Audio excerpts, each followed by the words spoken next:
Hello, viewers and listeners. Just an advisory for this episode regarding the content, since some of it will feature actual video clips, and therefore there will be watch-along sections that we will not be speaking very much through.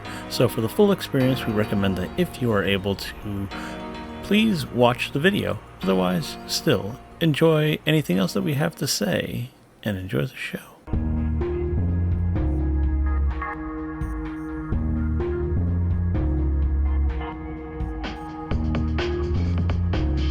All right. Well, hello, everyone, and welcome to another episode of the TFTuesday Podcast. My name is Zill. It's good to have you all back here again today.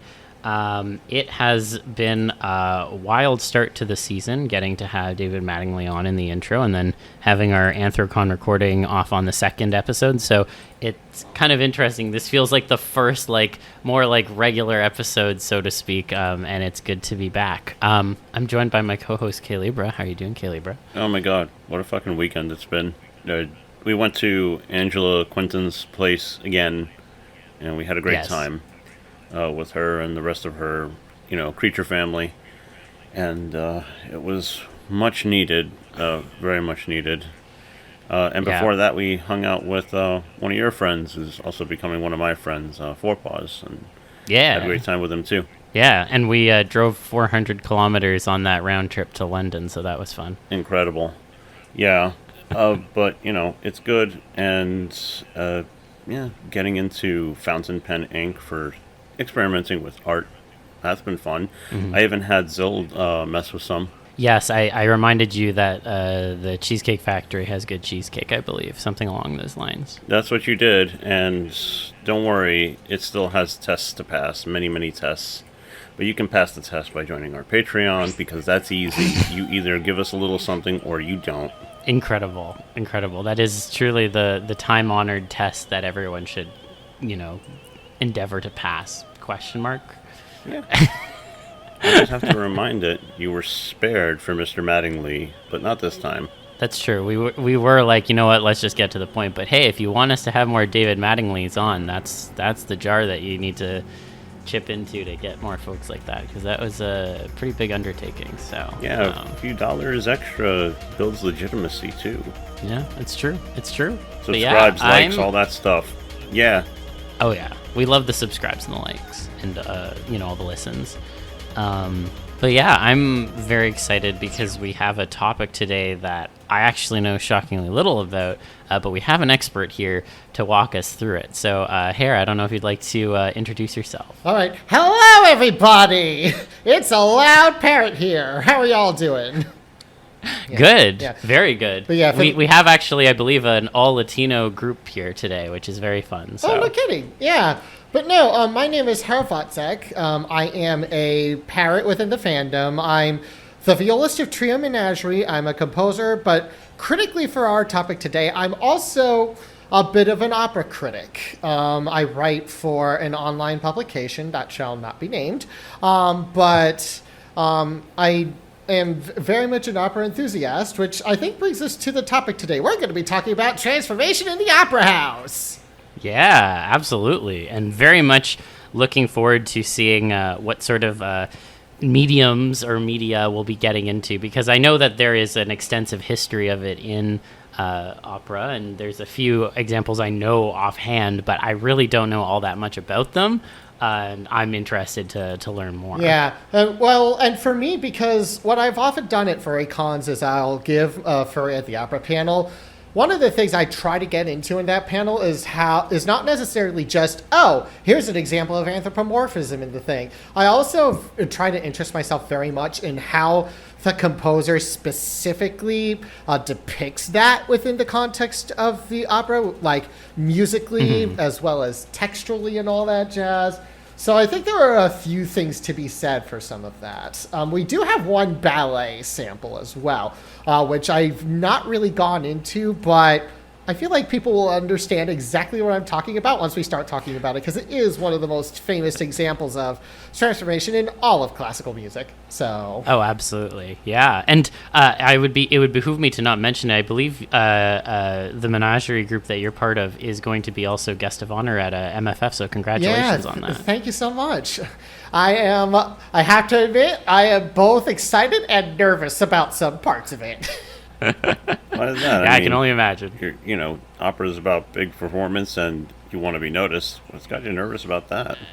Well, I mean, because like when you're guest of honoring for something, I feel like there's a little bit of a responsibility to try to make a good show for the people that show up to your events. You know what I'm saying? It's one of those things where it's just like, yeah, sure, it's all fun and games, but then you also have a responsibility to provide something to the convention. You know what I'm saying?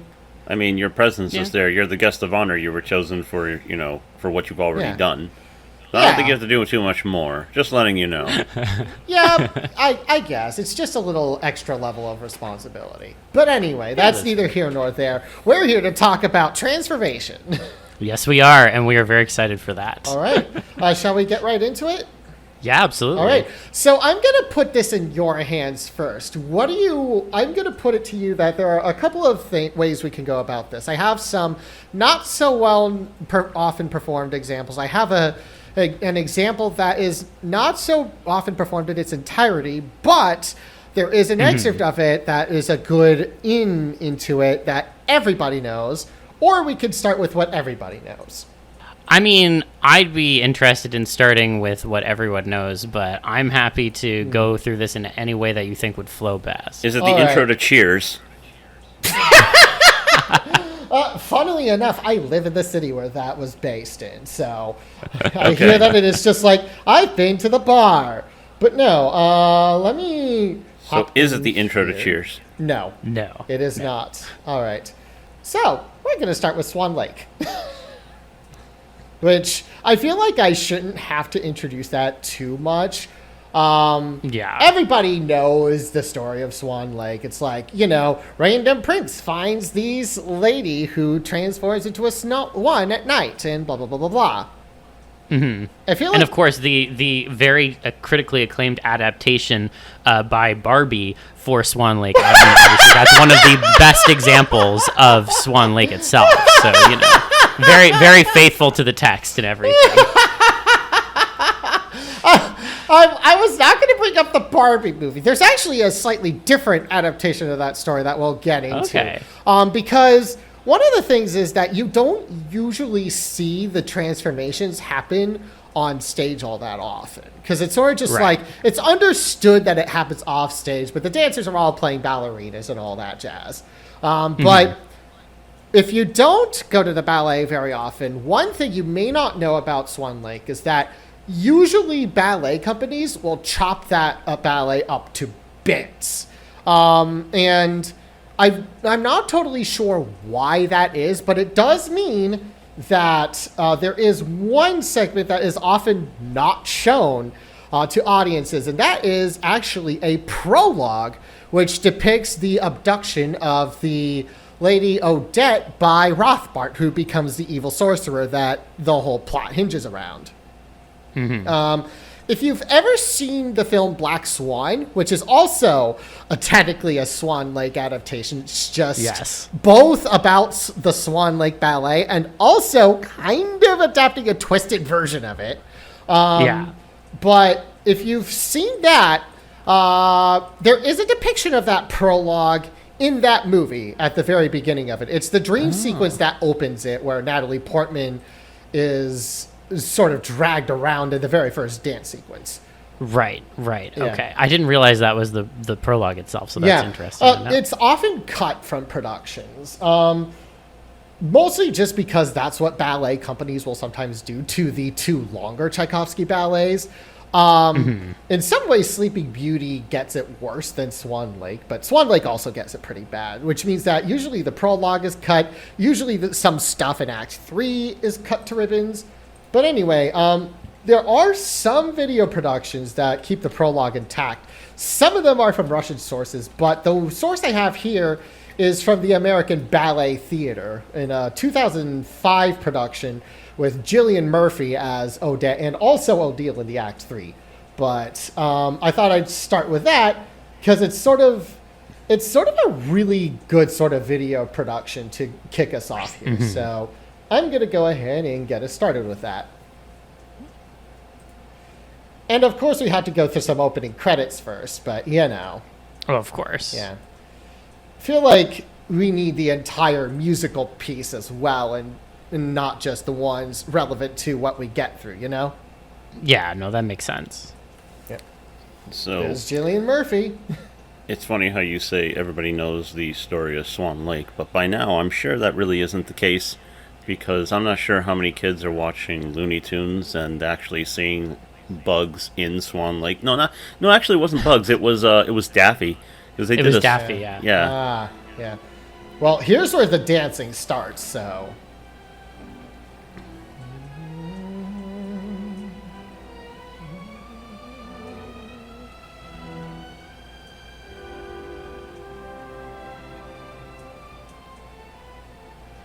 You know, that guy kind of looked like a predator when I didn't focus on his face enough.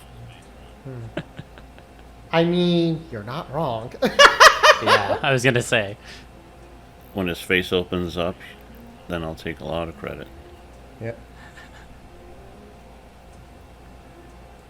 Yeah, but pay attention sort of to how the music sort of builds here. Also, the orchestration gets darker, too. Oh, yeah.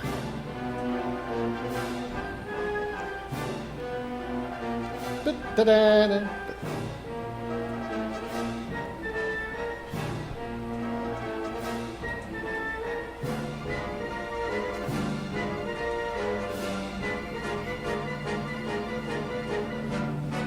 I think it'd be worth going to see some ballet in person one day. Yeah. Yeah. Oh.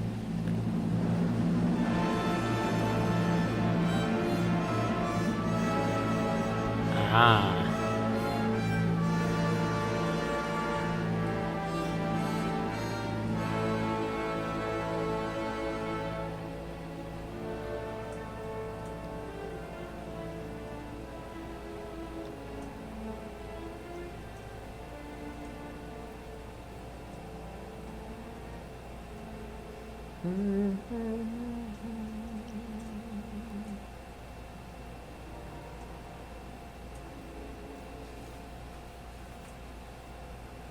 And there's the arm motion.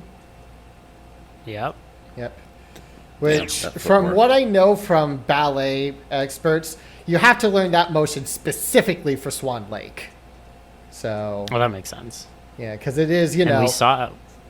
Oh, sorry, you were gonna say? I was gonna say we basically saw that switch in the costume to signify the transformation there. Yeah. So I believe that is specific to this particular video production, because in video you can cut and edit stuff. From what I understand, whenever American Ballet Theater performs it live, they usually have somebody with a swan puppet run out at that point. But either way, that makes sense. It's like probably the only really explicit depiction of the transformation. And I feel like that's important for this podcast because I'm trying to concentrate mostly on the transformation itself when I can. Mm-hmm. Which in the case of Swan Lake isn't always feasible because Act 2, Siegfried meets Odette. And of course, the Odette transformation happens off stage, as it does for all the other for the core, which is all the other swans that Rothbart has in there. But I kind of like. I feel like this is a very good start for that because it's also like one of the running themes that I think we'll run into as we go through our adventures through opera and ballet, and that is that. Some composers just really find transformation to be a very negative thing in some of these contexts. Mm-hmm. Oh, yeah, absolutely. And I mean, I know that a lot of media, or I guess a lot of like works of art when it comes to transformation in the past, like a lot of them were focused on using it as a punishment. I mean, you know, look at Greek myths with like Acetone and like Cersei's Island and all that good stuff. And the kind of examples where it would be potentially empowering were usually restricted to like more like powerful entities, like Zeus, you becoming whatever animal to bone someone. But it's interesting that that is the kind of approach that they take at the beginning here as well. And of course, it ends up becoming the thrust for a good portion of the story itself, given it revolves around her changing back and forth between the forms that she has. Yeah, and also actually it does depend a little bit on the production as well, but I think you saw this a bit in this one, but Rothbard also does that in some productions. It tends to vary depending on stuff. I know that in some Russian productions of Swan Lake, Rothbard takes on a more avian thing, and that kind of becomes a little relevant for the ending, actually. There's no real transformation on that, but here's a bit of trivia that also pertains to Swan Lake. Every production ends it slightly differently. Oh, okay, interesting. Yeah, so I didn't realize that. Oh, it's one of those things that is really well known in the ballet world, but outside of it, it's like, oh goodness. So you brought up Barbie's Swan Lake earlier. I did. That one has a happy ending, and actually, in Russian productions, the happy ending is the version you usually get. And usually what you get is you have a battle between Siegfried and Rothbard in the finale. And Siegfried is the prince, by the way. He will pull the wing motif off of Rothbard and sort of strip him of his power that way. So it sort of becomes kind of a transformation, is stripping the magician of his power, if that makes any sense. Right, that makes sense. Yeah. Probably the easiest way to depict that in ballet. By the way, most of the other endings are some degree of depressing. Oh, yeah. I know there's one, I think, at least from what I've heard, there's one where, like, I think they drown.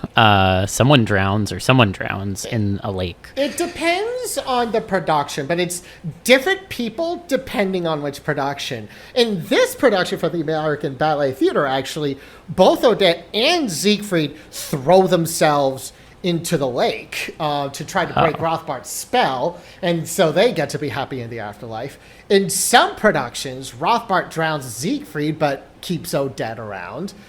In some productions, such as the one that features in Black Swan, Odette throws herself in, and then she dies, and Siegfried is still just there and whatever. And I don't know why different productions give Swan ending different lengths, but either way, it's sort of just like at some point either the spell is broken or it just continues and she has to continue transforming into a swan every day.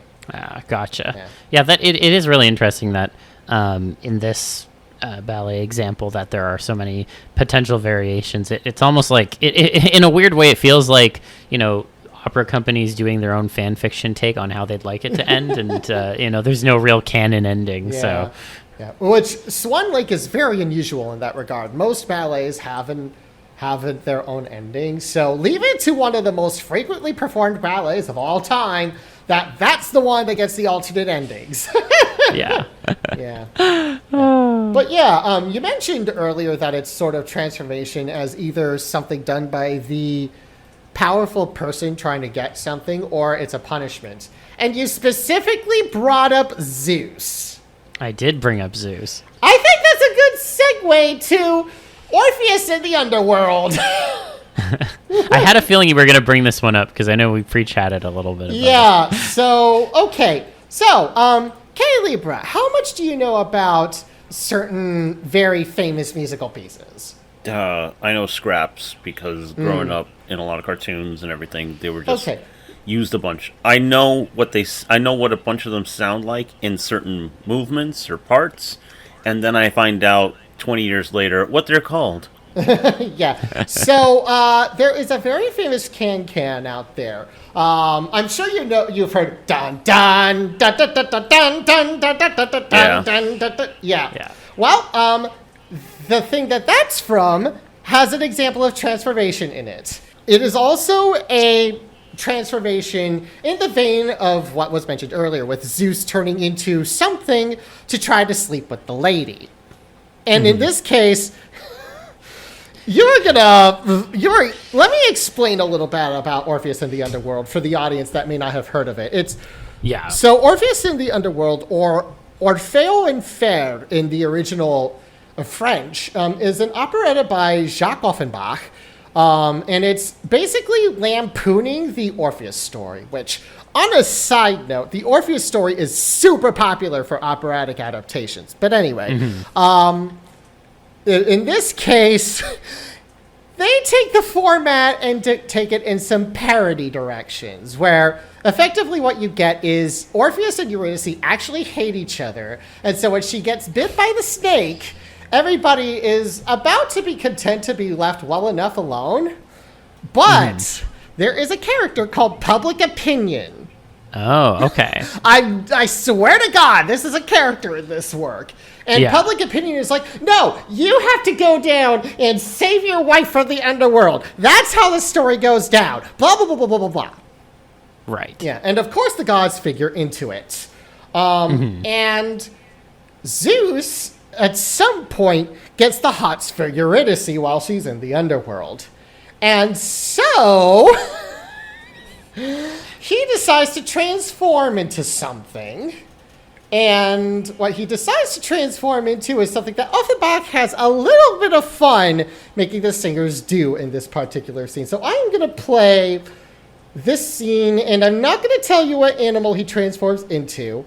I'm going to leave you and the audience to guess, because I think you'll understand exactly what I'm getting at once you hear it. Yeah. Guess in the comments, people.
There it is!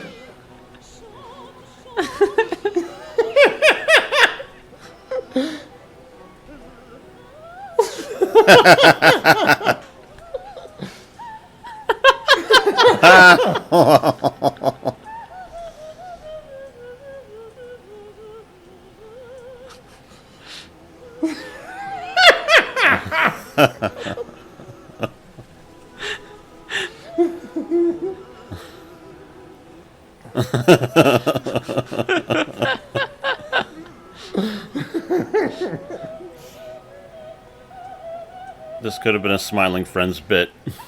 Hey, Zeus put out head. Maybe he's not so bad. Well, this is also one of the rare examples of Zeus not coming on too hard. You know what I'm saying? Yeah. But, I mean, you really think about it, because Orfeo and Fair is supposed to be a parody, but yet Zeus does the most Zeus-like thing possible, and it's still taken to an extreme where it's just like, oh, okay. yeah. I am not going to be able to think of Carlin saying it's like watching flies fuck the same way ever again. Yes, Because correct. that was him saying, like, you know, it's boring, it's like watching flies fuck. That was great. They eat. They eat nicely, and they eat well. They eat nicely, and they serve. They serve they cunts, as you would say. It's true. Yeah.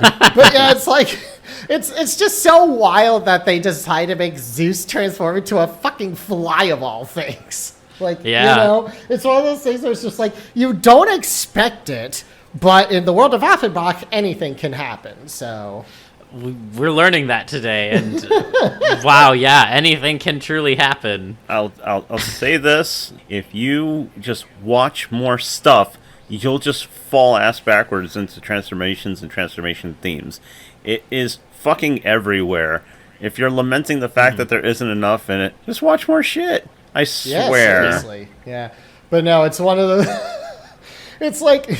It's wild. Also, like, this is not the only form of transformation in Offenbach, but I don't really know if I can bring up the other one because it's hard to find video for it as well. But it's also technically a vegetable transforming into a walking monstrosity. So, I mean, Attack of the Killer even Tomatoes? if we can't show it. Yeah, even if we can't show it, like, hey, I mean, Killer Tomato sounds fun. Well, actually, Killer Carrot. Oh, Killer Carrot. Okay. Yeah. Transformation does feature in a different Bach operetta that was kind of rediscovered within the past couple decades. It's called the Carrot King, or Le Roi Carotte, and it's literally just some witch brings a carrot to life and havoc is wreaked. I mean, sounds like an average Tuesday for most witches. Oh, Lord. Yeah. Oh, my goodness. But yeah, that is one of the more, shall we say, well-known examples of transformation in the opera house. And then there's also some where it's just like everybody has heard the specific piece where it happens, but not very many people have heard the full opera where it happens. You know what I'm saying? Right. It's kind of the case with Orpheus in the Underworld, but that one has had enough of a life afterwards. Where people are sort of just like, oh, this is ubiquitous in pop culture, as demonstrated by the fact that Libra is just like, bum, bum, ba-da-da-da-da. Oh, yeah, I recognize that. Yeah, everyone knows the can. Yeah. Well, what's less known is Russian opera, at least in the U.S.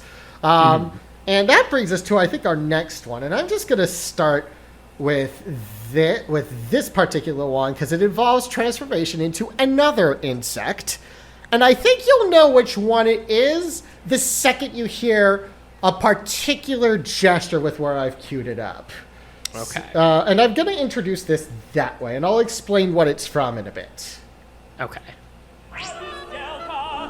And also I'm going to tell you to pay attention to the soprano here, because there's a gesture here that she does that's important to note for a later example of transformation in this.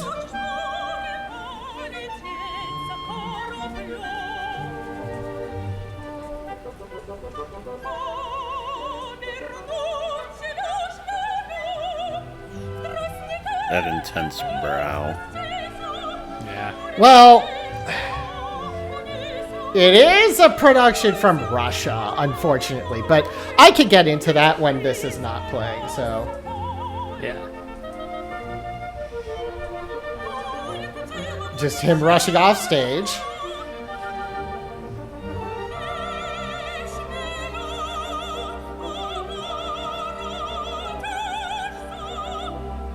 I'm a sucker for that drapery type of a outfit. Yeah. Yeah. Well, yes, ladies and gentlemen, this is Flight of the Bumblebee. And it is an opera excerpt. And the part that most people don't hear is...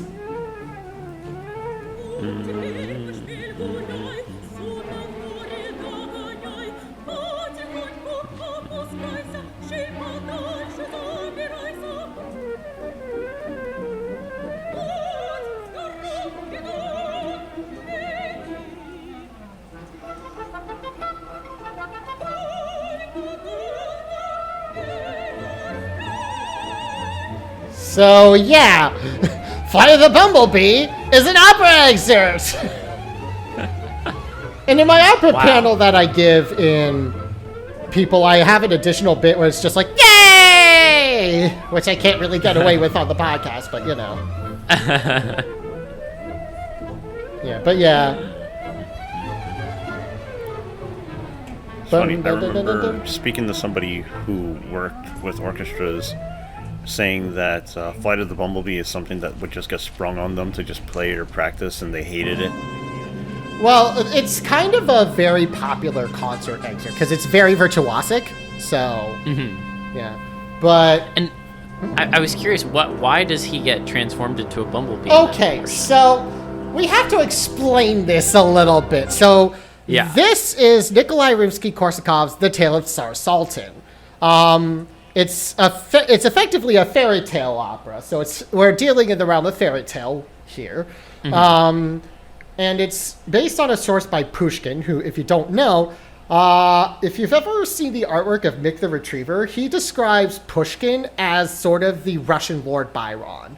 So, Okay. Literally every Russian composer in the Romantic era had something based on something he wrote. On his stuff. Okay, yeah, that makes sense. Yeah. But effectively, to give you a bit of backstory into that particular moment, the tale is about Tsar, who has, I believe it's 3 daughters, and one of he marries a woman, and her 2 sisters and their Wagners get jealous of her. So what they do is they trick the Tsar into believing that the son that she's born him is a monster.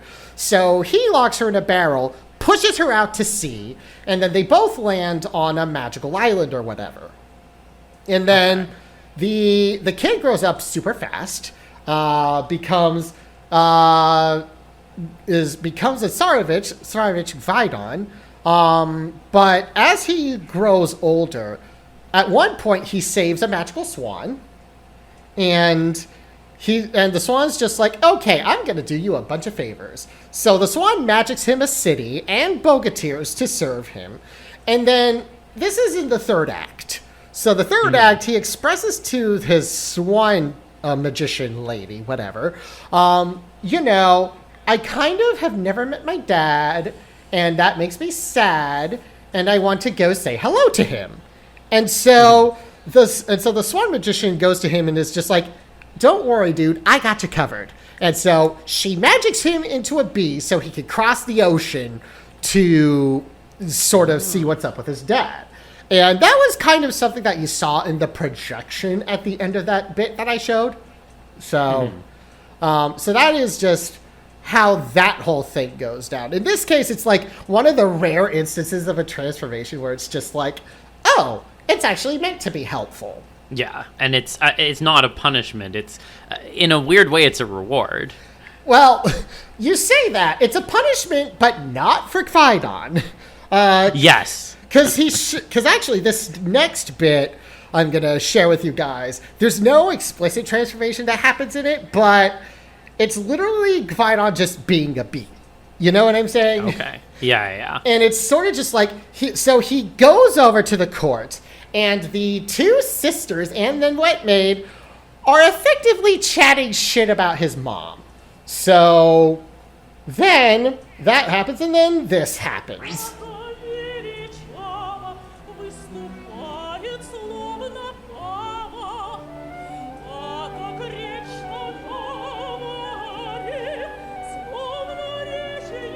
And you'll see here when the beat comes back in, so. Gotcha. There it is.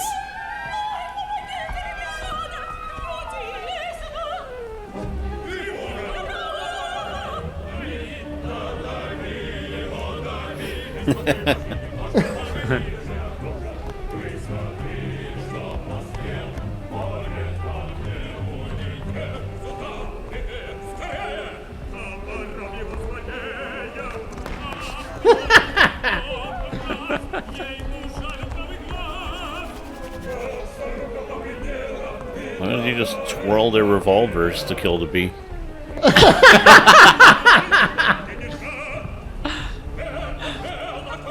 I like the people trying to use pans and plates. Yeah, they needed to twirl their revolvers. Well, I mean, do they ever have revolvers in Fairy Tale? It's whatever you want it to be, baby. I could explain that later. Yeah.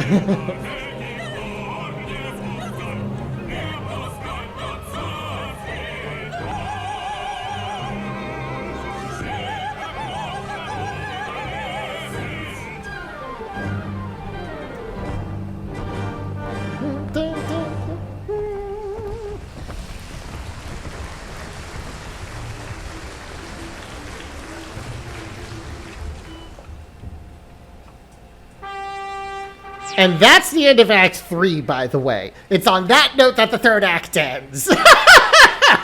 Okay. So he just came in and stung them all. Pretty much. Nice. Yeah. So Honestly, good for him. yeah, seriously, like, listen to you, kids. If you've got something out there and you're chatting shit about your mom, be careful who's listening, because it might just be the kid's son turned into a bee. Yeah, you never know. Also, don't Stranger be... things have happened. Yep. Also, don't be allergic to bees. I mean, yes. Yeah, Flight of the Bumblebee is berserk. Moving on. Yes. Yeah, But Barbie is not. Guy gets Yeah. his wish, turns into something inhuman, lays waste to his enemies. yeah. It's like one of those things where it's just, it is technically a punishment, but not for him. Yeah, that's true. Yeah, but- That's true. Yeah, but yeah, it's sort of just like, it's stinging on the brows, and it's a very bee-like thing, and somehow it doesn't kill him. So, Yeah. yeah. It is still a fairy tale. And actually, as fairy tale, after that bit, Vidon goes back to his little magic island or whatever, and he's just like, this is all great, but I'm feeling a little lonely. And then there's a second example of transformation in this. Oh, And okay. in this one, I think I'm just going to explain. So you remember how that lady in the first clip I showed was doing the thing with the arms, right? Yes. Because she's a swan and all that jazz. Yes. Well, that's relevant for this bit, because Vidon tells his swan friend, I really just want a bride right now because I feel lonely and all that jazz. Never mind that he's got Bogatyr serving him and that his mom's also there. He needs a bride because, fairy tale prince and all that jazz. Right. So then the swan decides, well, I'm going to do this.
I'm going to pause it there, but I think that gives you some idea of how that goes down. Yeah. I mean, hey, she's like, I see an opportunity. Sure, I'll be your human bride. Why not? I honestly, I don't know, because I feel some type of way about it, because I know this is fairy tale and all that jazz, but it's sort of just like, I'm just going to magic you literally everything you desire. Yeah, no, I mean... That's like the ahead. magic potion, not magic potion, specifically the love potion thing. When you think about it for just a few minutes, you start to realize that there's something actually kind of wrong with it, and how it's not real, and it's kind of very fucked up. But it's not really thought about. I wish I had it. Here you are, and I'm happy, and that's all you can think about. I mean, it is also of the realm of fairy tale. So I feel like in some ways you get away with this kind of shit in fairy tale a little bit more often. You know what I'm saying?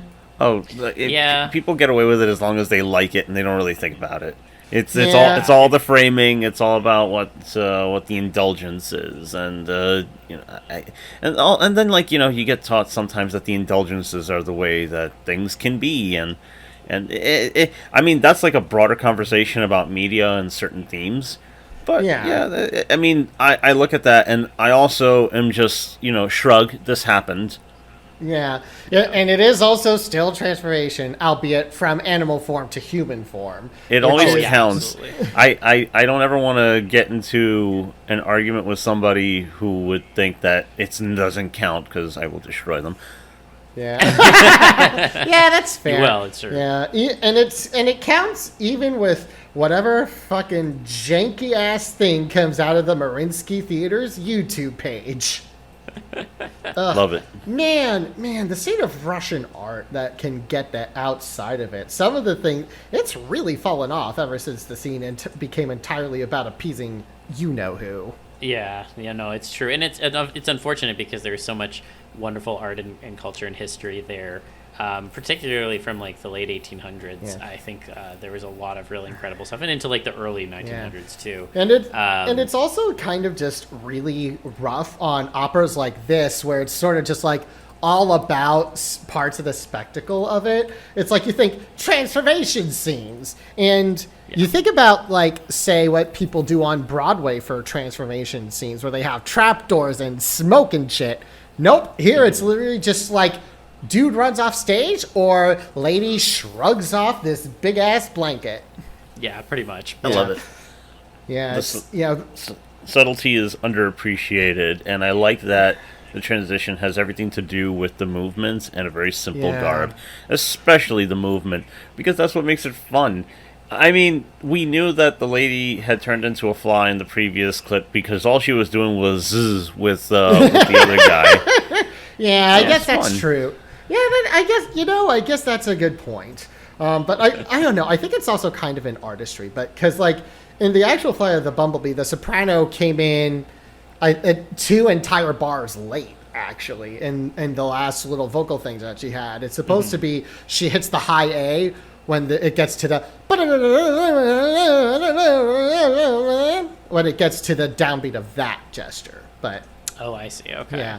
yeah, there are a couple of other vocal flubs like that throughout this production, but it's kind of hard to find productions of Tsar Sultan outside of Russia. Is ultimately the main issue with it, because it's like, it's just like which is funny because Russian opera is one of the places where you'll find the most transformations in opera, which we have another example coming up with that, but I'll get to that in a bit. But it's like the part of the issue is that also the Russian opera scene is so insular in itself. Mm-hmm. It's not like the Italian opera tradition where they've traditionally gone out to other places and done it. No. If you're lucky, very few Russian operas ever get outside of there. You know what I'm saying? Yeah. And which is unfortunate and obviously is compounded by all the stuff going on right now. So yeah, and it's like Rimsky-Korsakov is actually one of the great examples of that, because this wouldn't be the only opera that he ever wrote with some degree of mystical spectacle or whatever. It partly makes some of his operas very difficult to do outside of Russia, but especially stuff like Tale of Tsar Sultan. The only other production I found was a production in Germany, and there's no way in hell I'm going to show that because it's an opera production from Germany in the last 50 years. They're going to do some weird-ass fucking shit with that. I don't know what do they have that reputation? Yeah. What? Do they have that reputation? I'll get to that with a different example later. But yes, German opera directors have a reputation. And they have a reputation for basically looking at the opera, throwing out the libretto, and saying, fuck you, I'm doing whatever the fuck I want with this, and there's not a goddamn thing you can do about it. Okay, duly noted. Yeah. But I'm going to go over to another example. And this is one example that I haven't gotten into in my Furry in the Opera panels yet. I probably should in a part 3, though, because it was something that people kept bringing up to me. And it's just like, how many of you know that Prokofiev was also an opera composer? I had no idea. Like I said, I didn't even know the names of the songs. Now I know the names of the songs, and then sometimes I find out who actually composed them. That's fun. And their broader context. Yeah. Well, if you've ever heard Peter of the Wolf, this next one is by the same composer. It's not the same work because Peter and the Wolf has no transformation in it, despite the fact that it is fully an anthropomorphic young person's piece, shall we say. But there is transformation in his opera, The Love for Three Oranges. And this is another one that I have to explain a little bit to death. Because this is another pseudo fairy tale sort of shindig. The Russians really loved setting their operas in fairy tales. Not sure why, but it is what it is. But in this case, it's literally just a prince, and he goes about doing his business, sort of, because it's the first 2 acts are kind of a completely different animal from the third and fourth acts, actually. But in the third act, we get to the titular 3 oranges, because in the previous act, a witch felt slighted and cursed him to be infatuated with 3 oranges. And so he goes over, finds 3 oranges to fall in love with. And the whole thing is that, you can open the oranges, but you need to have water on standby or else. And that promptly gets demonstrated when I forget the relation to the main character, but somebody opens 2 of the oranges without water on hand, and they die immediately. Huh. Oh, wow. Yeah. Yeah, this is that kind of fairy tale. Okay. Yeah. But fortunately, he's able to get some water, and then the third one comes out, and she gets the water, and she lives. Well, the witch decides she doesn't like that. How do you figure?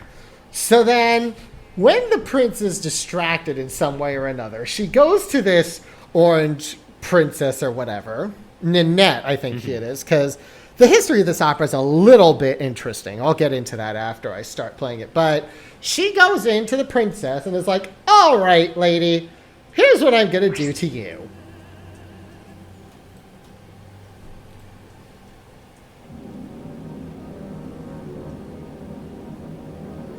First, I'm going to have somebody replace you in disguise.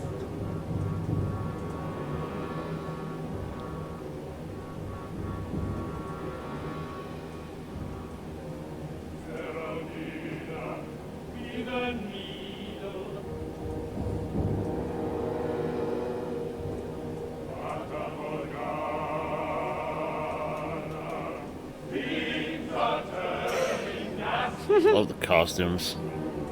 Yeah. Well, this is actually a production in English, so... Yeah.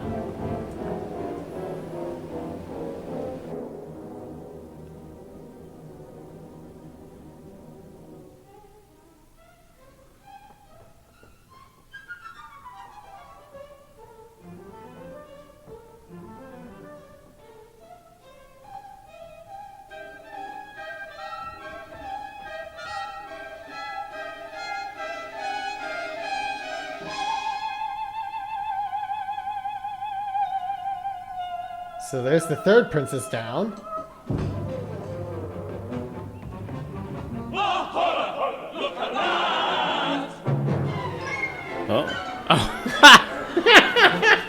Rats! It's adorable.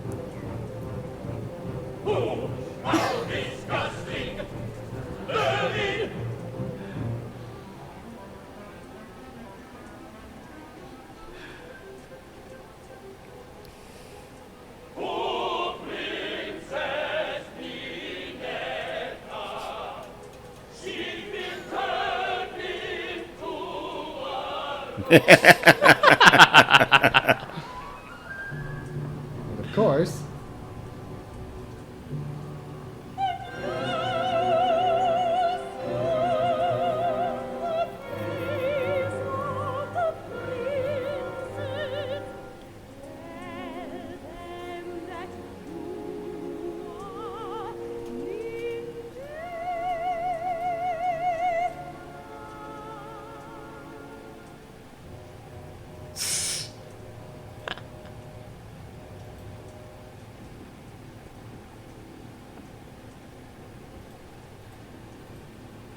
So there's not only a TF, but also a switcheroo. Yeah.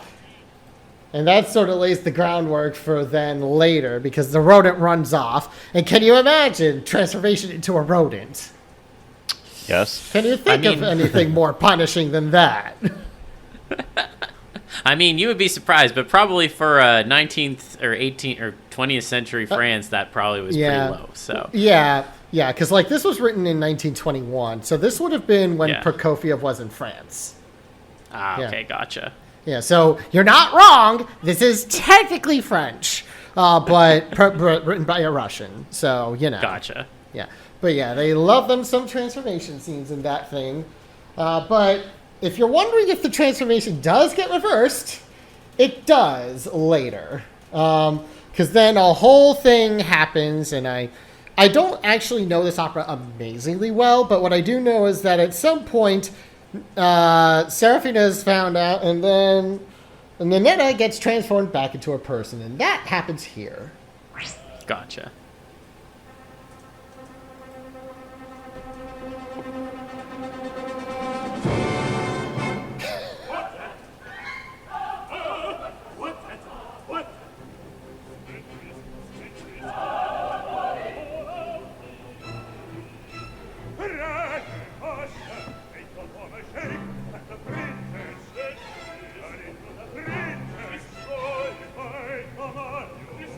Didn't expect a duel between an aristocrat and Nosferatu. Yep, there she is. Oh, there she is.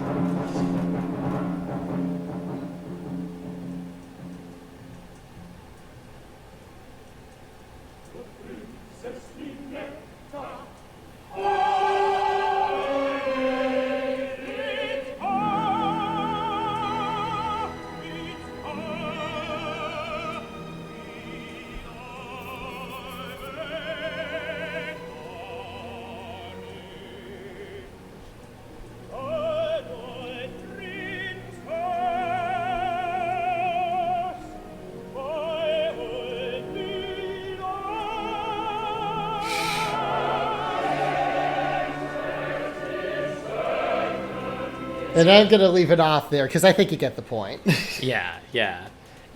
It's funny that the I guess like reverse TF is so brief in like how they like display it, whereas like they put a lot of effort into like the initial stage, which I feel like maps very nicely to a lot of TF fans sometimes. Oh, you think so? Yeah, I mean, putting all that detail into that first change, I mean, yeah, I would hazard a guess and say so. Yeah, that's very fair. It's sort of just like, oh, the way out of it? Pfft, nobody wants to see that. Yeah, exactly. Like, get that out of here. Yeah. But it's also just the difference in the musical language Prokofiev uses between both of those two. It's sort of just like mid-TF, it's sort of just like muted brasses and sinister orchestration and all that jazz. And then the minute she comes out and the main tenor character recognizes, oh, wait, this is the girl I love, it turns all that rhapsodic and stuff. Yeah. Yeah. Sort of just a little thing where it's just like, oh, yeah, composers can color transformations that way. Which I appreciate. Obviously, I mean, you should have all those swells and changes of the music as it, people change forms. It makes sense, Yeah. My real question is, where's the opera with a pool toy TF in it? Like, why hasn't that happened? I don't know. Oh, leave that to a German opera director. They'll find a way to make that happen somehow. Good. I will be investing heavily in German opera director stock after this conversation because I need to see that. Oh, good God. Oh, man. Can you imagine this with a pool toy, though? Oh, I can, actually. I think it would be fantastic. Yeah. I mean, technically, this particular video production does technically use a pool toy to transform, so... There you go. See, it's already in the works. Yeah, New Inflatables generic title. Yeah, exactly. Yeah, but no, there's The Love for Three Oranges by Sergei Prokofiev. I think I really have, one other major example. Speaking of crazy German opera directing, but this one is quite a bit more involved than most of it, because it doesn't just span one opera, it spans 4 of the damn things. Oh, wow, okay. And for those of you opera enthusiasts out there, the fact that I've listed it as 4 operas should give you a clue as to what that is. And that is Wagner's Ring Cycle, which I assume some of you in this thing don't fully know about. I don't fully know about it. I'm going to be real. Nope, you are the expert here, especially compared to us. So for those of you who don't know the Ring Cycle is a cycle of 4 operas by Richard Wagner. Effectively, it's one of the grand examples of operatic leitmotif. So if you've heard any film score by, say, John Williams or the like, you've heard what the Ring Cycle inspired, effectively. Wagner is kind of impossible to talk about in some circles because we'll talk about the anti-Semitism issue in a bit. But the Ring Cycle is big for leitmotifs, and actually the Ring Cycle has a pretty prominent version of transformation which involves one of those leitmotifs. So if you don't know what a leitmotif is, it's basically a theme song. Don't let the fancy name frighten you too hard. It's literally just a motif that is supposed to represent a certain thing that keeps coming back throughout the whole thing. Gotcha. And let me lay out the base premise of the Ring Cycle. It's based on Germanic mythology, but the whole thing is literally just a bunch of gods and demigods faffing around, doing stuff, and there's a lump of gold from the Rhine River that gets involved in there, where if you forge a ring from this lump of magic gold, you can wear it, and if you renounce love, you will gain all the power in the universe. Okay. Yeah. So the whole Ring Cycle is basically Wotan, the head god, and a bunch of other players trying to get this magic ring out of them. What tends to get less discussed is an item called the Tarnhelm, which Alberic the Dwarf is the one who forges the ring in the Ring Cycle, but he also forges the Tarnhelm. And the way the Tarnhelm works is if you don the Tarnhelm, you can transform into anything you want. So you're telling me there's a chance with the pool toys now? I mean, that's what I'm taking away from this. I mean, you know what? Considering the shit they put on in Bayreuth these days, yes. Oh my God. Okay, so let me take a brief detour so you guys understand. The Bayreuth Festspielhaus is the location of an opera festival that happens every summer. Wagner specifically built the Festspielhaus for the Bayreuth Festival specifically so his operas could be performed in it and nobody else's. It's the only orchestra pit in the world that is covered, for instance, and it's a whole tiered system of there, and it's become a pilgrimage thing to go there every summer. Like, I believe right now there's a 10-year wait list to get into it. Oh my God. Yeah, it's like a rite of passage for Wagner fanatics everywhere.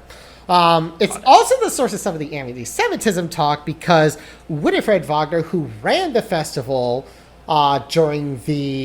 when the Nazis were in power, she was really close to Hitler. Like, she literally received Hitler as a guest. So, yeah. So, some of Winifred's children have had to grapple with that part of the legacy. And that means that German opera directors have basically been using Bayreuth as a testing ground lately to basically show off how clever they think they are, inserting Nazi commentary into practically everything. Yeah. Okay. Yeah. Because I was wondering, because Hitler could have shown up in a lot of places, but the timing would be interesting because there was like probably a point where people were just like, oh, he's just a politician. And then there's, of course, right after that when he actually got shit rolling. Yeah. And now he's not just anybody. He's fucking Hitler. Yeah. I'm sorry to take this to a non-TF related tangent for a second, but oh my God, everything is connected. Tangent is what Please. This is. Yeah. I think it's important to talk about the historical context for these things. Art does not exist in a vacuum. Yeah. It has these contextual. Well, but also art is politics. But also to the pool toy thing. They had a production of Parsifal in the mid-2000s, and Parsifal was Wagner's last opera. It's literally just about some idiot who stumbles into the cult of the Holy Grail, and stuff happens. But what it is that... But what they did in this production was that for most of the characters, they fixed these angel wings to, like, pretty much all the cast except for the title character. And it's sort of just like angel wings and blah, blah, blah, blah, blah. So then in the second act, they do something ridiculous with Klingzor, who's the villain of the piece. Klingzor comes in, and not only is he a literal one-winged angel, but he's dressed like he just stumbled in off the set of the Rocky Horror Picture Show. Like, literally, the joke I would have made was like, I'm just a sweet transvestite from transsexual Nazi Germany. I mean, it would have fit. Can you mix that with One Winged Angel and just, do Rocky Horror Sephiroth or something? Well, then the other thing is that the title character is then dressed like a Hitler Youth kid for the finale. So Sephiroth tries to kill everybody at the end. It'll be fine. Sure, he does. Well, it's a bit more complicated in the context of Parsifal, but that's just to give you context on what the fuck comes up in Bayreuth these days. So, yeah. But so, to your point, pool toy ring cycle is not out of the question. The Tarnhelm does have a leitmotif of its own within the context of the ring cycle to bring this back to that. So then the leitmotif, and you may have to punch the volume for this up a little bit, but the Tarnhelm motif goes a little something like this.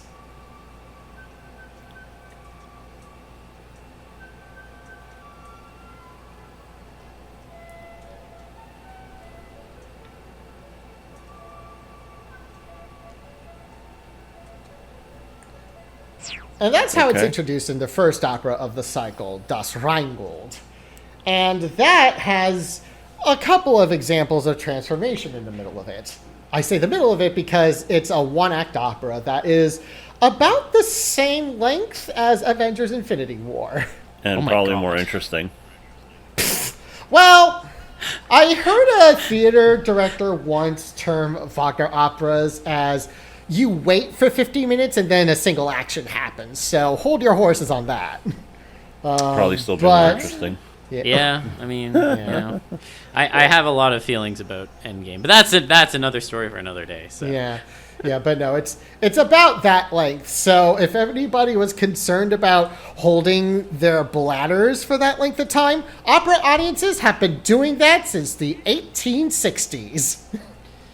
Honestly, they're so real for that because I could never. Probably endured searing gas pain, many performances, just enough for the public. Yeah, so to give a little more context to this, so in this point in Rheingold, it's the head god Wotan and his fire god sidekick Loga, who stands in for Loki and unfortunately is never played by Tom Hiddleston in any of these renditions.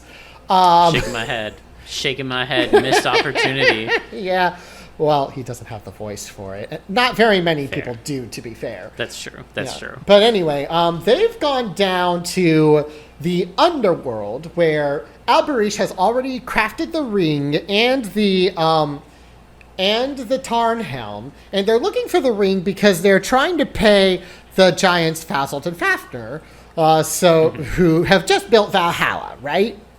Right.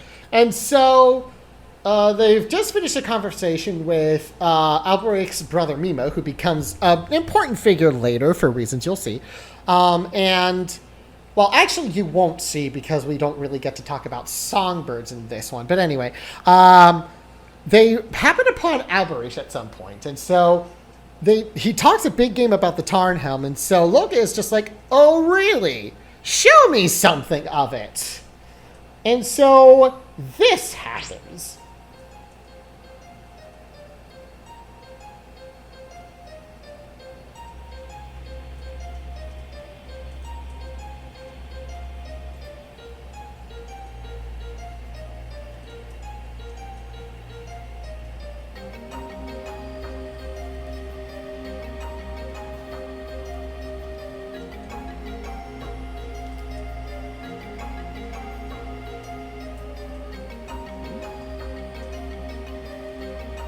This is a different leitmotif, by the way.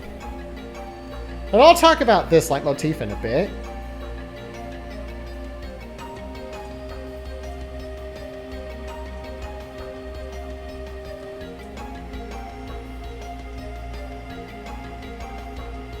Oh.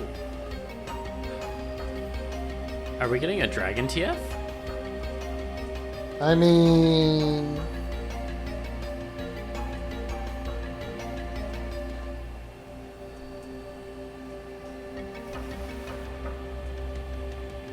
Hey. Yep! Cool. I was right.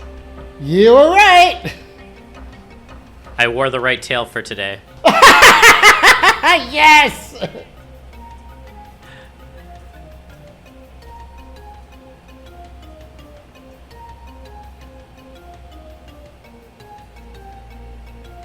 Yeah. I do also apologize about the lighting for that. This particular filmed production, with James Morris, by the way, that is relevant to a conversation that Libra and I had while you were in the middle of your call. That's from the Metropolitan Opera in the 90s, and that production was a little... This particular part of the production was a little dark. Also, it was filmed in, like, 1991, so the camera quality's not great. Yeah, I'm so glad you apologized for all your production choices. Thank you. Oh, be thankful I'm not getting to the dragon fight in the third opera in this one, because the one I had to choose for this particular PowerPoint is one of the Eurotrash productions in Spain, and it's literally just a dude sitting around in front of a paper metal mache dragon, and he just stands there until basically the very end when he's supposed to stab the dragon. Yeah, welcome to the world of Eurotrash productions, ladies and gentlemen. So here's my question. So they put in all this effort and work into making a paper mache. Why didn't they just use a dragon fursuit? That would have been more believable. It's a long story, but yeah, no, there is dragon TF involved in this particular part of Rheingold. And you know what else is also involved? There's also Toad TF. Oh, wonderful. Because immediately after that... Libra intensifies. Yeah, yeah, but yeah, because Wotan is like, ooh, I'm impressed. But Loga, also being the trickster god, and thus why it's a shame he's not played by Tom Hiddleston, goes to Alberich and he's like, I'm not quite as convinced that this whole thing is all magical and all amazing and stuff. And so he's just like, transform into something small. And when that happens, well, this happens.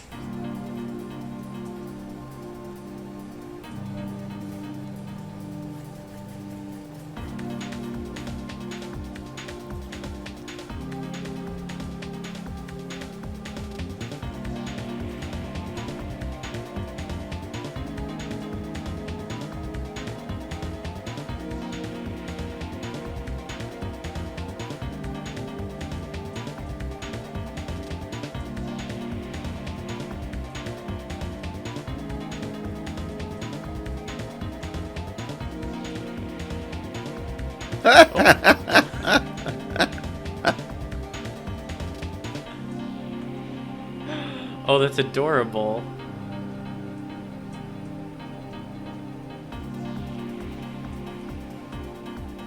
Yeah.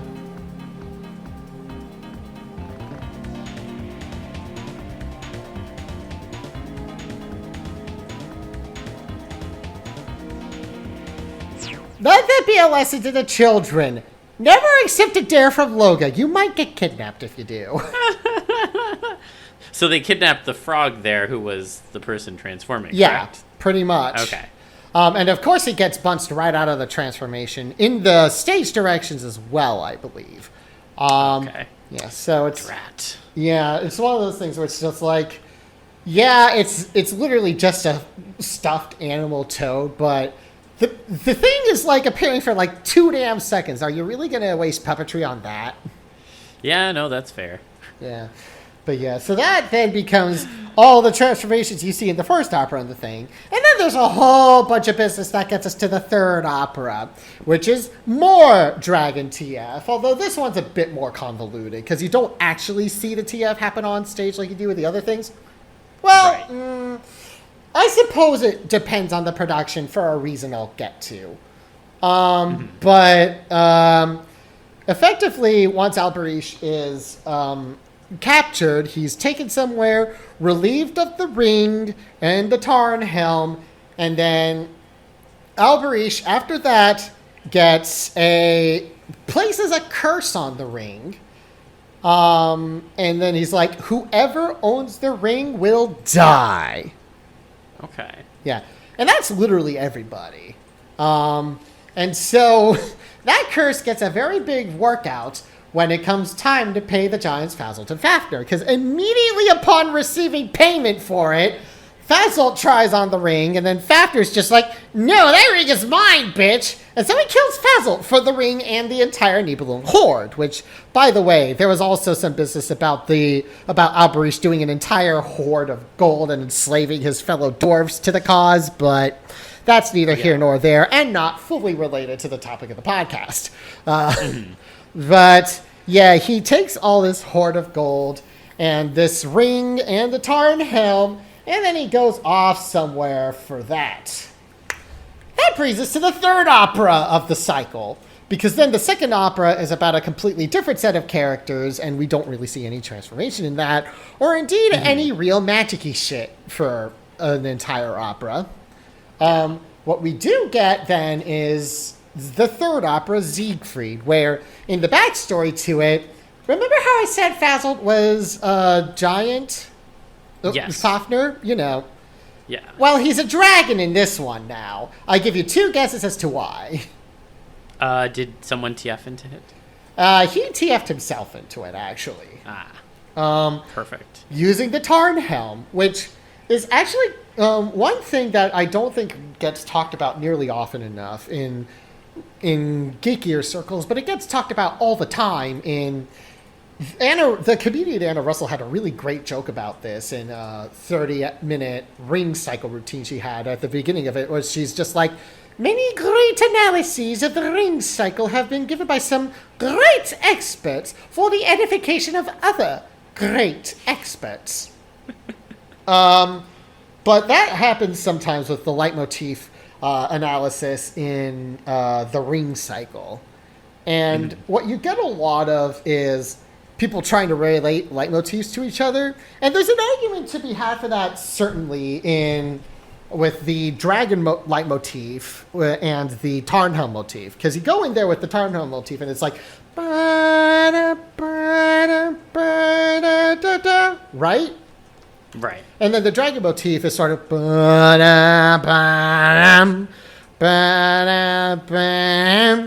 It's sort of related. Because the only time you ever see dragons in the ring cycle is if they've been TF'd from people. Oh, okay. You know? So everyone gets dragon TF if they wait long enough. Only if they have the Tarn helm. Okay, fair enough. And sometimes not even then, for a reason we'll get into. But effectively, the entire first half of Siegfried, basically the entire first act, and then the first half of the second act, leads up to our title character, Siegfried, who is the child of 2 of the lead characters from the previous opera, growing up to fight the dragon specifically.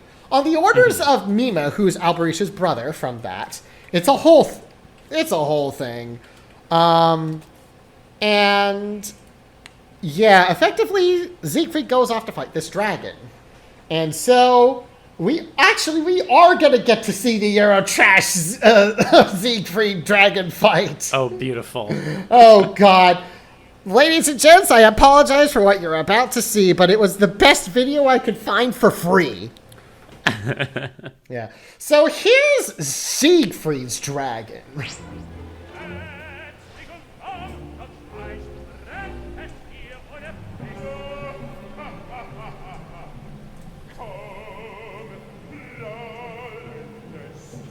Just looks like Rayquaza. It does. I mean, Rayquaza's technically a dragon, isn't it? Yeah, it is. Yeah.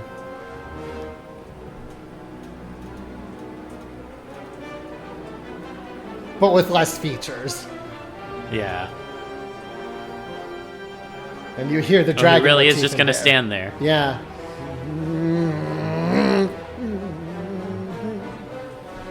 Pokemon Stadium 1 Rayquaza, okay? Yeah.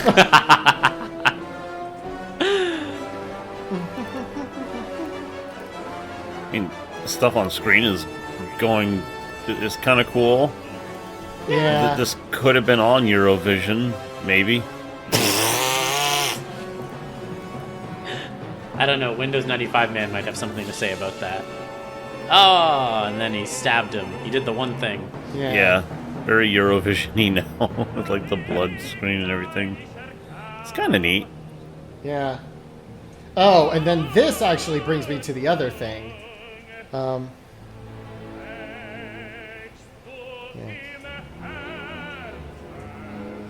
So, I'm sure you saw the guy get dragged out onto the dolly there at the end. Yes.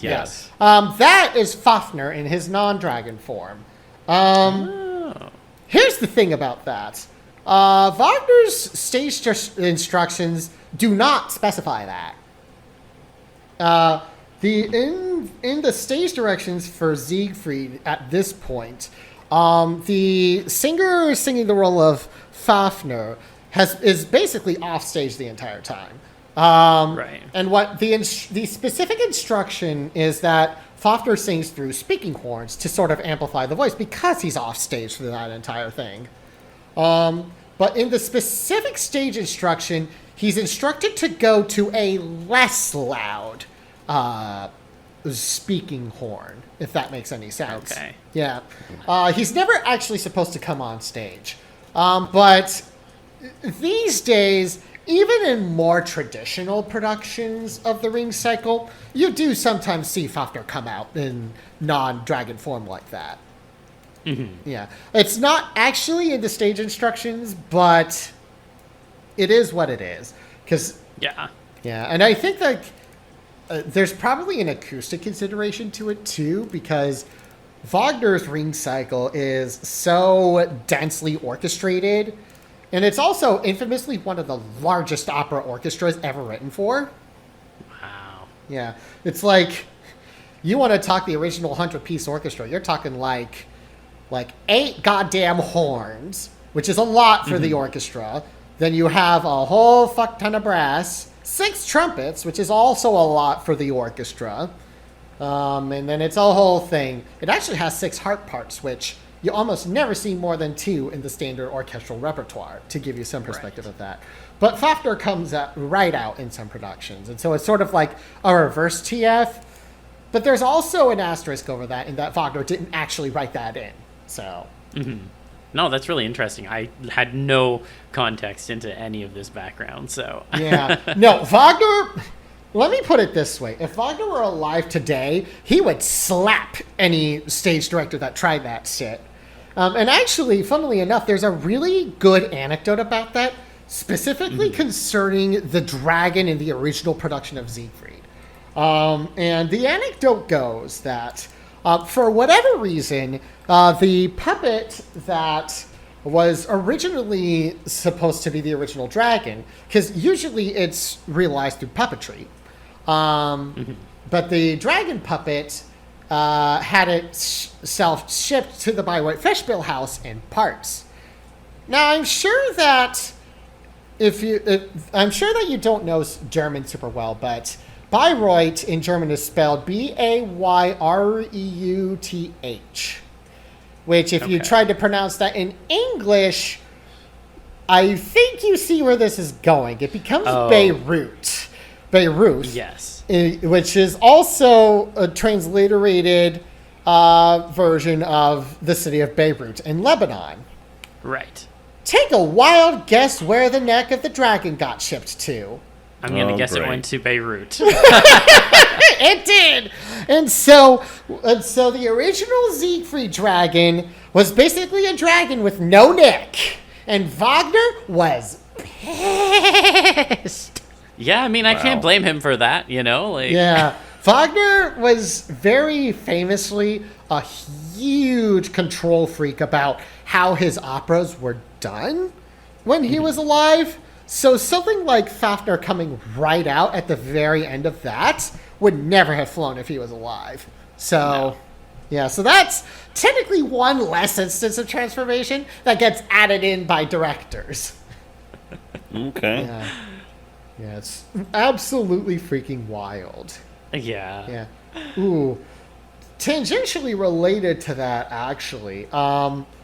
Because then, like, there's one more example of transformation in there that we can get to in a bit, but there's one other side effect of the transformation that happens that is kind of pertaining to my persona in a little bit. Do you mind if I get into it? No, absolutely. Go for it. I'm curious. All right. So Fafner dies after that, right? Mm-hmm. So don't ask me how the hell this happens, but let me write down the slide number first so we have the thing for it. But somehow Siegfried gets a taste of Fafner's blood. Okay. Don't ask me how that happens. It's about as much a mystery to you as it is to me, and I'm the one that knows this. I mean, latent vampire tendencies? I don't know. Yeah. But no. No. So then what happens after that is that in the entire scene before Siegfried fights the dragon, Siegfried's listening to birdsong, and he's just like, oh, I wonder what would happen if I tried to mimic that. And and actually in imitating the birdsong is how he wakes the dragon up. But anyway, after he drinks the dragon's blood, this happens. And pay attention to the woodwind line, especially a clarinet line that'll indicate.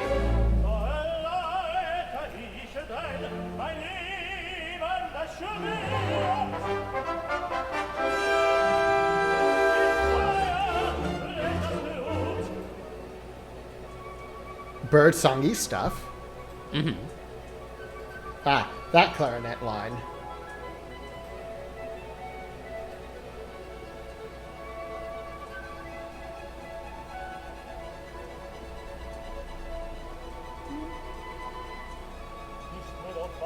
I think this clarinet line, not this one, but the next one. Oh wait, nope, never mind.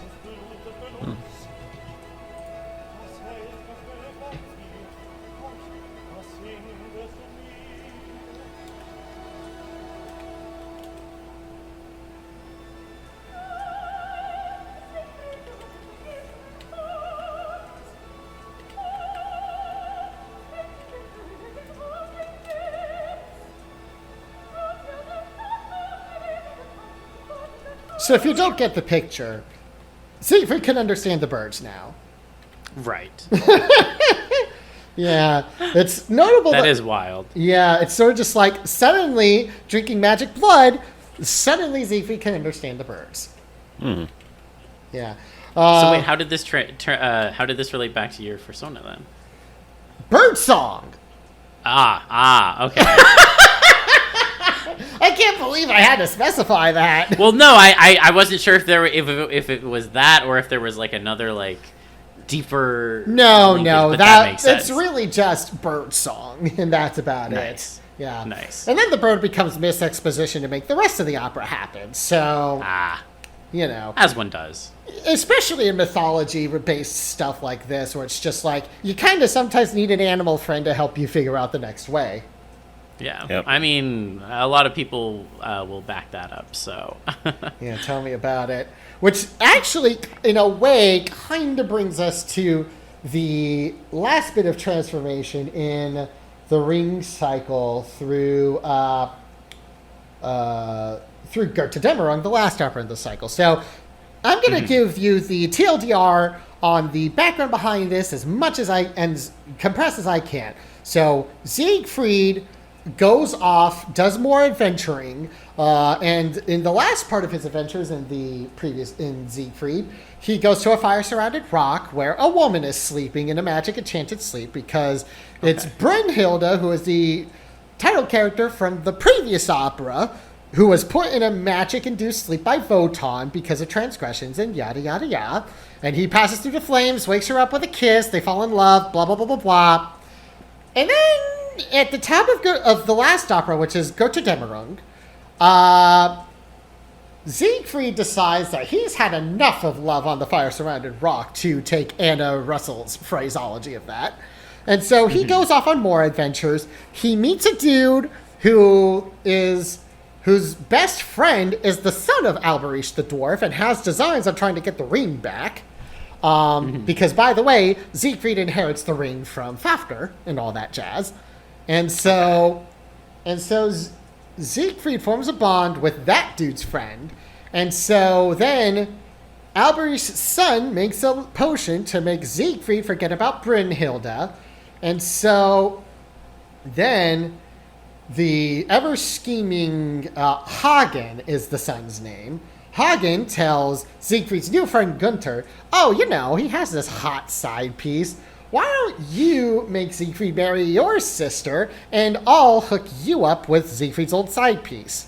So then Siegfried goes back to the fire-surrounded rock, and when he does...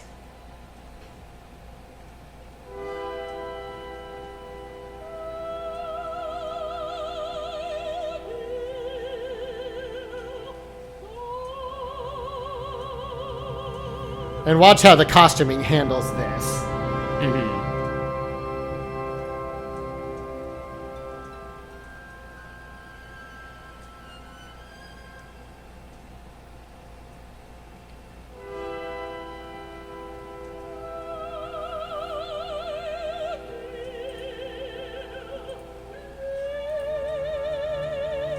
Cadence.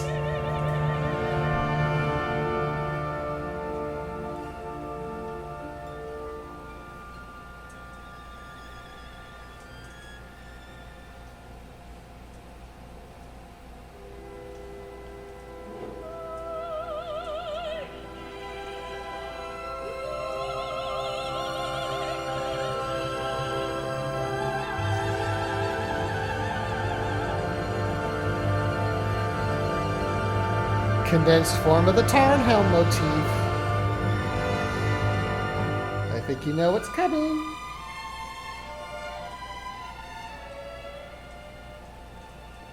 Could it be? No, it couldn't be. I shan't say. Gee, I wonder why not.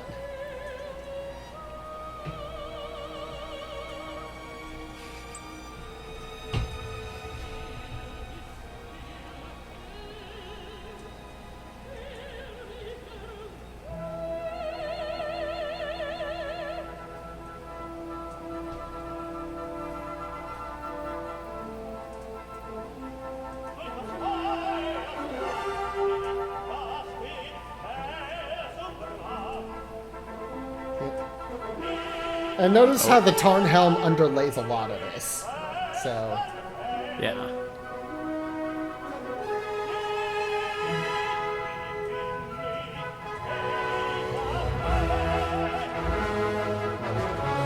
but yeah, you can kind of see it in some of the costume, but he's got the Tarnhelm on. So what's Slow effectively build. So what's effectively happening here is Siegfried is pretending to be Gunther so he can steal Brünnhilde away. Ah. And I think you'll see it in better detail here. But he's kind of got a Phantom of the Opera-esque mask on.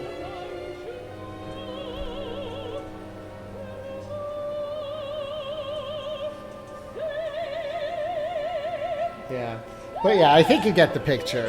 Siegfried shows up transformed into another person. Huh. And I've actually, That's one of the rare actual people-to-people TFs we see in these. Yeah, and it's actually a bit of a relief because usually in the Furry at the Opera panel, I have to leave this particular transformation out because it's not anthropomorphic in any way. But here, I get to do that. Yeah, you do, because that is, hey, that's TF, if anything. We're so all inclusive here.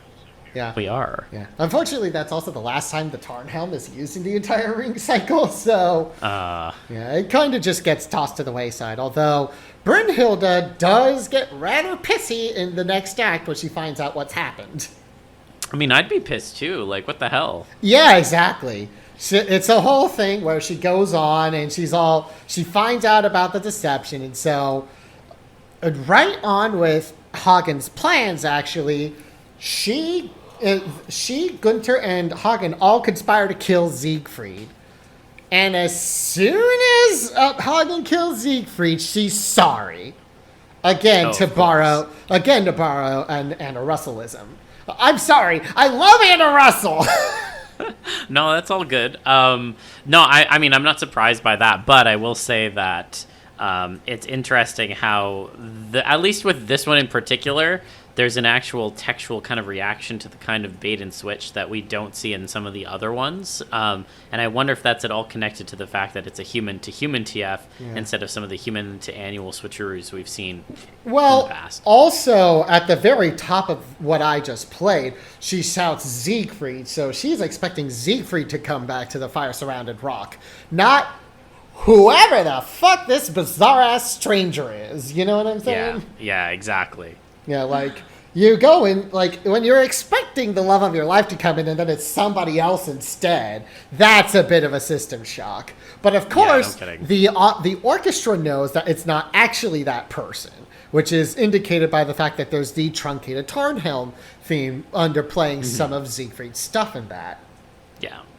I think it's really interesting that they weave that into the musicality of it all. And it's very much like a part of not just like, the visuals or whatever, but it's woven through the fabric of the entire production. Yeah.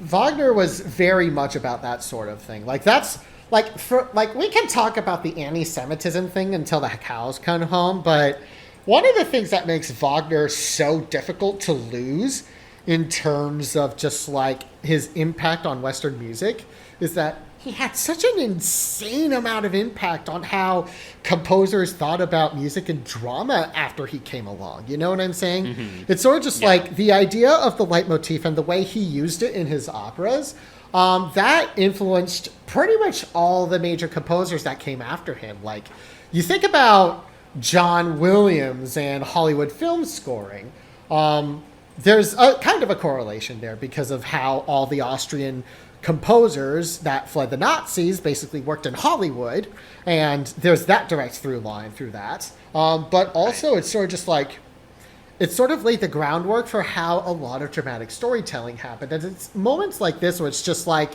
Brünnhilde doesn't know that Siegfried is transformed, but the orchestra, through the use of leitmotif, is telling the audience that that's what's going on. It is. Yeah. No, it's a very clever way to do it. And like you said, I mean, it has an impact on not even just like, obviously like film scoring and, TV scoring, but also how we just kind of think about character themes and such. And, even stemming all the way down to like, modern day, like people making character playlists. Like those are all pretty important. Yeah, exactly. There is a fairly recent example of this in Sorry to Bother You. Oh, no. Go ahead. Yeah, there's, I can't think of any other ones, but that was the one where it was first really brought up, in which there's a certain little, like, whimsical tune that plays every single time the main character made a bad decision. And it's something you only notice the second time you've watched the movie.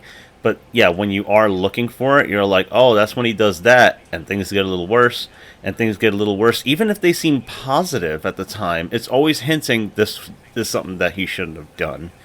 And I love it when music does that.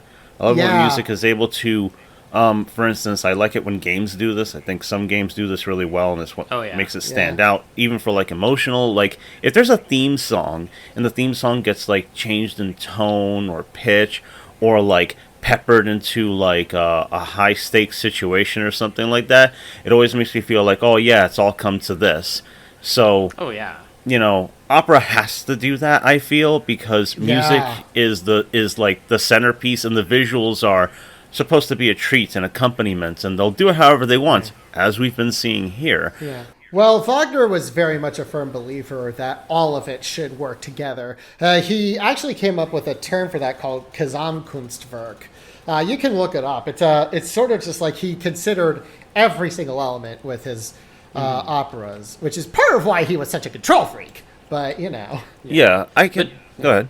Go ahead. No, I was just going to say, I think it stems back to your point, Libra, in that... the musicality of it is such an important part, and the way in which that then kind of flows into all these other pieces of media, ever since, I think is pretty telling. I mean, Yeah. you know, not to use a stereotypical example that only I would bring up, but in the most recent Ratchet and Clank games, you know, the leitmotif for the villain is a pitched minor key version of the theme that's associated with Ratchet. So, like, you know, these are all things that come up in a variety of different places that, you know, all stem from these sorts of decisions all the way back in, you know, the 1900s. So much that. Yeah. Anyway, you were gonna say Libra. I don't remember what my point was, and I can't rewind the audio. I'm so sorry. I'm so sorry. I keep wanting to call you Lothar for some reason. I don't know why. It's a better nickname than some other people have tried to give me. Uh-oh. Do I want to know? I've had some people like this like happens with my online game names and stuff like that, and people can't pronounce it, but they try to pronounce it as a word, and it's not meant to be. So I've gotten a bunch of different. I've gotten people just surrendering and just saying K, or people saying Keetier, or some people being like, I don't know what to say. Did I say it right? And it's kind of fun. But then, like, of course, there's just like other people, and you know, they don't know what to call me. Oh, what should I call you? Because I give them my first name, and it's like, I don't know. Some people try to get cute. Some people don't have the charisma to carry it off. I would only accept one person so far calling me E-Moneybags for seemingly no reason, but I was charmed. Oh God! Oh no! I don't even want to know what that's about. I don't know where it came from, but I really liked it, and because he gave a shit, and I hope he's doing okay wherever he is. Yeah. And I hope he's not getting too many chancletazos there. Oh no, that's not the kind of family he came from anyway. Why the fuck would he get those? Shit. Because I would be bursting into his bedroom just like, oye me! Latino nice. things. Yeah. But yeah, that's all the transformation stuff I got.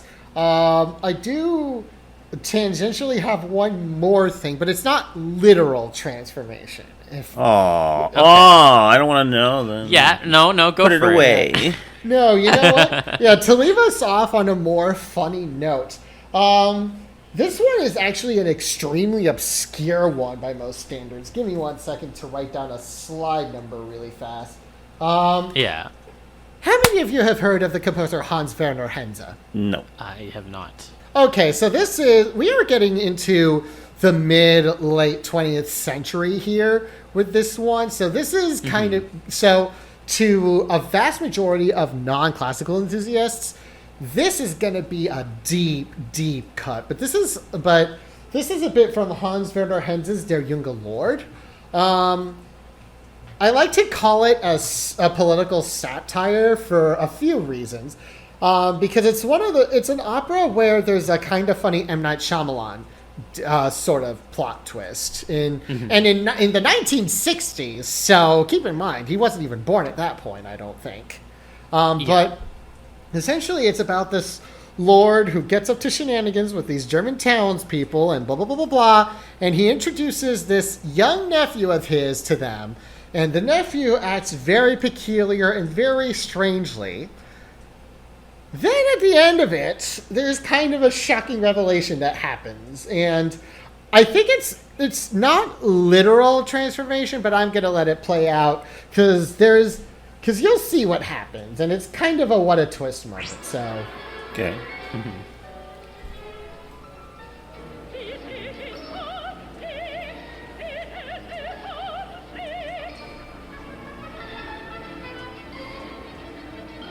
And notice how he's moving. Yeah. Oh.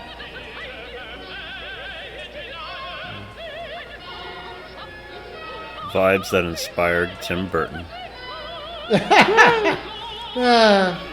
Unfortunately, in the...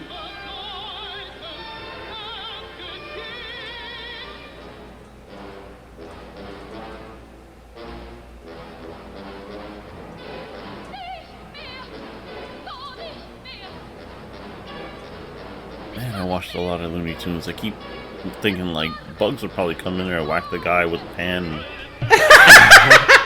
Well, I mean, something happens. You'll see. Well, stuff is happening now. Oh. Oh. Oh. Cool. Wait, hold up. It gets better. No. Oh.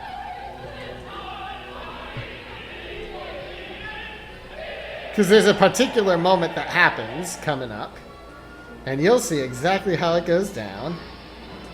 Oh. Oh. Oh. Surprise! It was an ape the whole time! Oh, that's really funny. I don't need this rapier. Yes, you do. Yep. I love the pan across the audience. Shit. They're just like, damn. Damn, that's rough, buddy. Yeah. Well, they spent like an entire act or two being like, oh, this Englishman is so eccentric and charming. And it turns out it wasn't an Englishman at all. So it's not a literal transformation, but I thought I'd bring it up just because it's one of those things where it's really obscure. Because, for various reasons, it's almost never done in America. But I thought it would be a funny way to close this out. Just because it's like, it's kind of TF in a particular sense, but not really. I think it counts. Yeah. But to contextify that a bit, there's also a traveling circus in there that the older lord invites to his thing. And so he trains the circus ape from that to be his nephew. Okay. Yeah, that makes sense. Wow, those are incredible. Yeah. Yeah, no, I actually also, when I bring this up in my Furry at the Opera panel, I often like to go into that a little bit, because in this case, you kind of have to go into the politics of the creator as well, because a bit, in some ways, his politics are very ingrained into his work, but on the opposite side of the spectrum from how people usually interpret Wagner. Because whereas the fascists took over the Wagner and sort of made the whole thing about that, with Hans Werner Henze himself was a devout socialist his entire life. Yeah.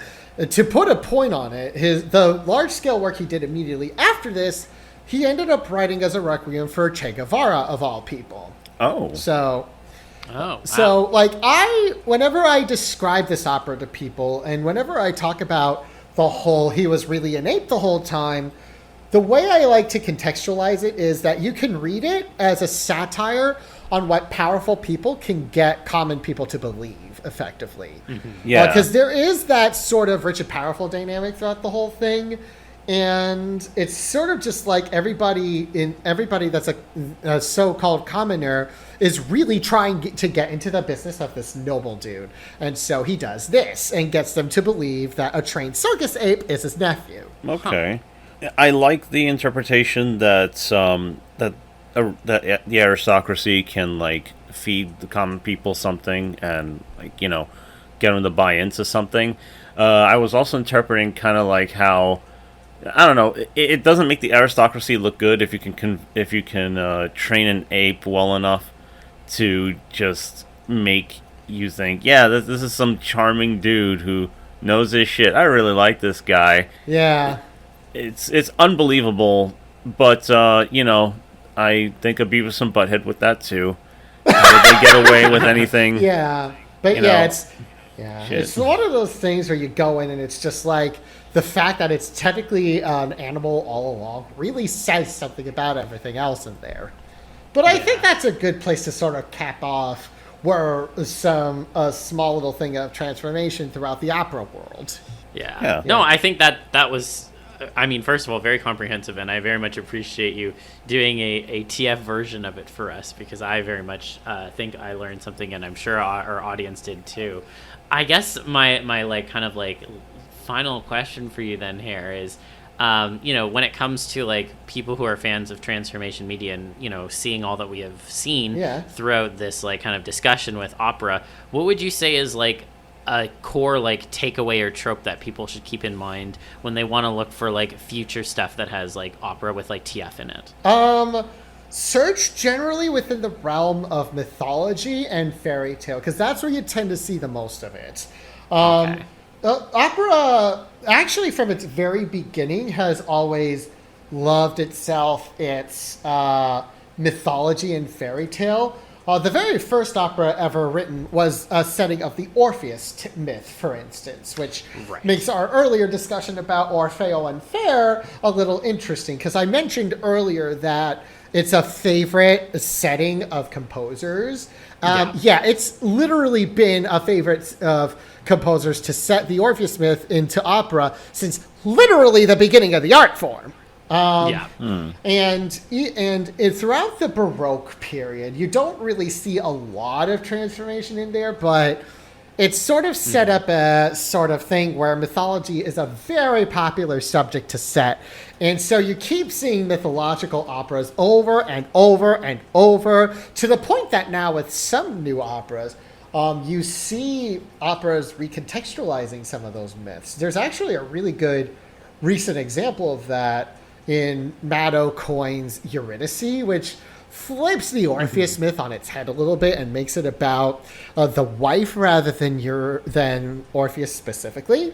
Right. Yeah. It's actually something I need to familiarize myself with, but I've been holding off on it because I've actually played one of Maddo Coyne's pieces before, and that specific context did not necessarily leave the best first impression on me. Let's put it that way. Okay. Duly noted. Yeah. It's a long story. I won't get into it on the podcast. But, so if you're ever looking for more transformation, look for the fairy tale stuff and look for the mythology stuff, because you'll find a good amount of it. Also, it's where you'll find the most anthropomorphism in opera, because anthropomorphism in general in the opera house didn't really become a huge thing until the 20th century. And then you see a bunch of things. That's when you get your Cunning Little Vixens and your prologues to the opera Lulu. And also, funny story, there is an opera adaptation of Fantastic Mr. Fox that exists. Oh, okay. Yeah, so I didn't know that. Yeah, it was an American opera written in the 90s, so to put it that way.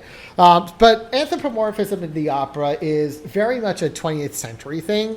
So until that point, mythology and fairy tale is the most you get in most operas. Okay. That makes the most sense to me. It's a wonderful playground to just fuck around with.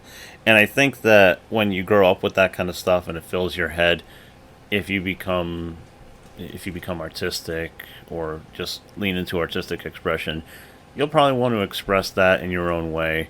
And then you get interesting stuff like we've seen here with opera. Yeah. Oh, yeah. Awesome.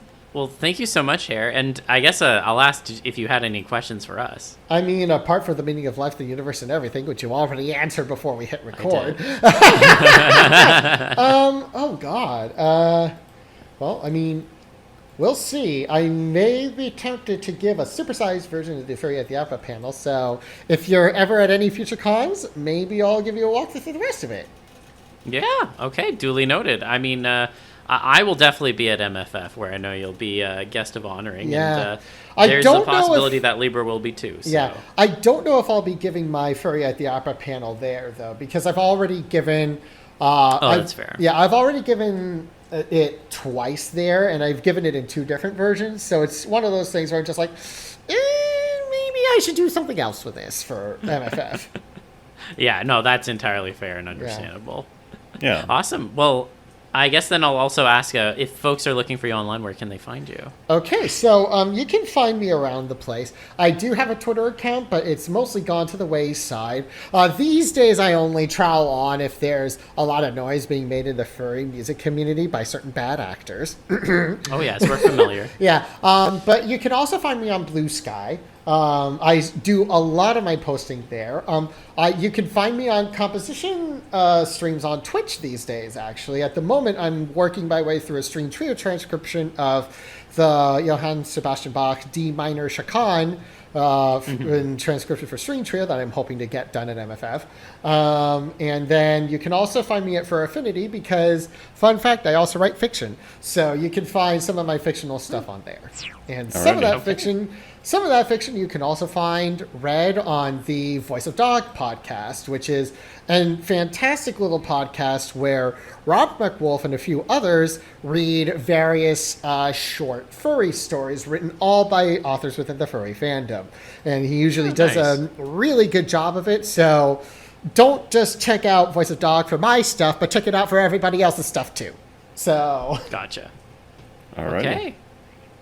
Well, thank you so much, Herr, for coming on again. And thank you, everyone, for listening to this week's episode. I hope that you came away enlightened and enriched. And we will see you back here again next week. But until then, keep an open mind and stay TFy. All right. And remember, darkness on stage is, I don't know, it's interesting. I like it. Hey, stage lighting is always a fun time. It is. Later. Bye for now. Goodbye.